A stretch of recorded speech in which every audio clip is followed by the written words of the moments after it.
Permaisuri ini merasa kesal terlebih ketika melihat suaminya menatap dalam seorang pelayan perempuan yang ada di depannya itu. Si suami pun belum menyadari kecemburuan permaisurinya. Permaisuri kemudian menyadarkan raja ini. Dengan perasaan yang tidak enak, raja meminta prajuritnya untuk mengambilkan hadiah untuk si wanita ini. Nah, si wanita ini pun diberi perhiasan dan pakaian karena dia akan dijadikan selir oleh si raja.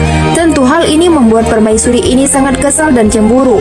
Dan saat malam-malam pun raja ini menghabiskan malamnya bersama si selir barunya itu. Permaisuri yang cemburu besoknya mendatangi selirnya ini dan memintanya untuk tidak bertingkah berlebihan kepada raja. Sampailah suatu hari selir ini pun jatuh sakit. Maka didatangkanlah tabib. Tabib wanita ini tampak cantik dan seksi yang tentu membuat si raja terpikat. Permaisuri pun mengetahui gelagat sang raja. Dia benar-benar kesal dan cemburu. Tanpa basa-basi, ternyata raja ini menjadikan tabib wanita ini sebagai selirnya juga. Nah, karena mengetahui bahwa permaisuri tak suka pada mereka, selir ini terus berupaya menggoda raja hingga setiap malam raja selalu bersamanya. Permaisuri yang kesal memperingatkan selir ini untuk tidak main-main dengannya, tapi si selir satu ini malah menantangnya tanpa rasa takut sedikit pun. Nah, karena hari demi hari raja bersama selir ini, malam itu permaisuri ini pun pura-pura sakit hingga raja yang tengah bersama selirnya terpaksa harus menengok kondisi permaisurinya. Di sana selir ini diperintahkan raja untuk memeriksa kondisi permaisuri dan dengan terpaksa dia memeriksanya. Selir itu pun mengatakan bahwa permaisuri hanya kelelahan, lalu dia pun memberi obat. Dengan tipu muslihatnya, permaisuri ini pura-pura keracunan sehingga selir ini dimarah oleh raja. Raja kemudian memanggil tabib kerajaan. Tabib mengatakan bahwa permaisuri lemah lalu memeriksa air minum itu. Dengan wajah kaget, tabib mengatakan bahwa air itu berisi racun. Nah, atas kejadian itu selir ini pun disidang. Dia hendak dihukum mati oleh raja, tapi permaisuri raja menahannya dan meminta raja memaafkannya, tapi dengan syarat selirnya itu akan menjadi budaknya. Nah, singkat cerita, maka bebaslah si selir ini. Dan keesokan harinya raja pergi jalan-jalan. Dia lalu melihat seorang wanita cantik yang tengah mandi. Si raja ini lagi-lagi jatuh cinta dan mengajak si wanita itu untuk menikah. Tapi si wanita memintanya untuk menemui ortunya dan keesokannya raja bersama rombongan datang untuk meminang gadis itu. Raja ini pun dengan bangga memperkenalkan permaisuri barunya, yang tentu hal itu membuat permaisuri pertama jadi protes dan cemburu.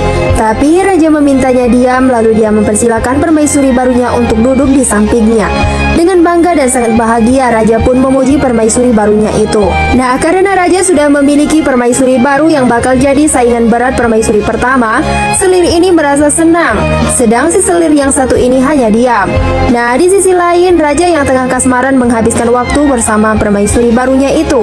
Besoknya kecemburuan permaisuri pertama ini bertambah jadi setelah melihat raja dan permaisuri baru itu tengah bermesraan berdua.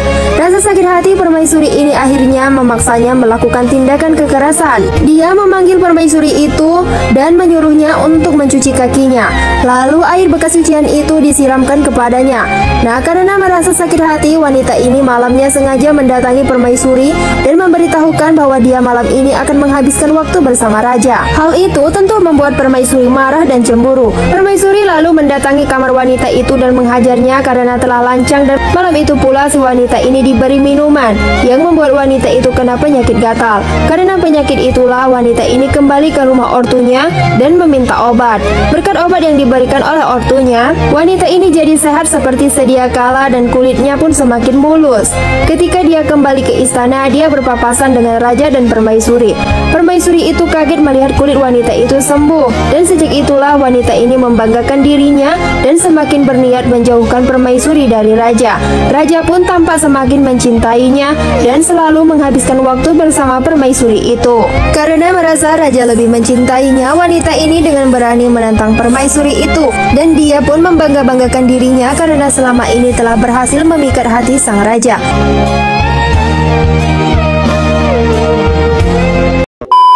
Permaisuri ini mendatangi raja dan meluapkan kekesalannya karena telah berlaku tidak adil padanya. Namun raja malah balik memarahinya yang membuat permaisuri ini jadi sakit hati. Nah, saat raja dan permaisuri ini baru tidur, permaisuri memasuki kamar itu dan mengambil segala hadiah yang dipamerkan kepadanya. Dan besoknya wanita ini gelisah dan panik. Dia mencari-cari hadiah pemberian raja. Lalu dia pun melaporkan hal itu kepada raja. Dan setelah diselidiki, raja sangat marah dan tak menyangka jika permaisurinya yang mengambilnya. Sejak kejadian kejadian itu, Permaisuri mendatangi wanita ini dan dia menghajar si wanita itu. Permaisuri pun mengancam wanita itu akan memberitahukannya kepada raja karena telah mengguna-guna raja. Nah, saat malam tiba, tanpa rasa takut, wanita ini pun mulai membaca-bacakan mantra pemikatnya sehingga raja pun terhipnotis untuk datang padanya.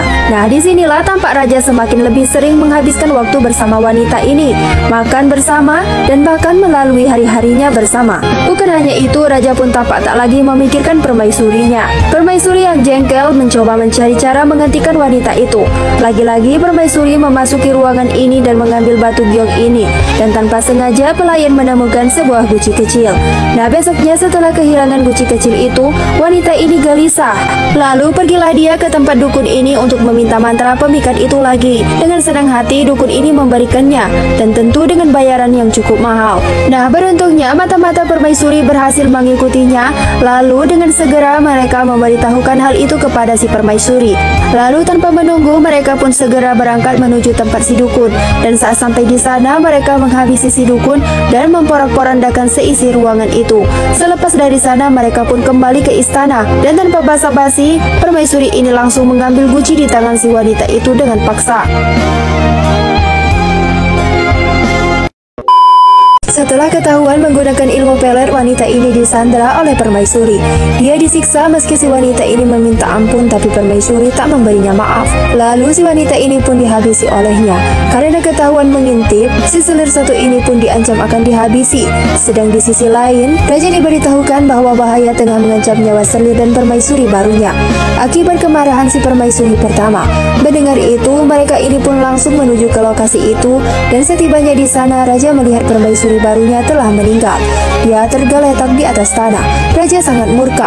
Dia pun memerintahkan anak buahnya untuk mengurung permaisuri itu, dan dengan penuh kesedihan raja ini memeluk erat si permaisuri barunya itu.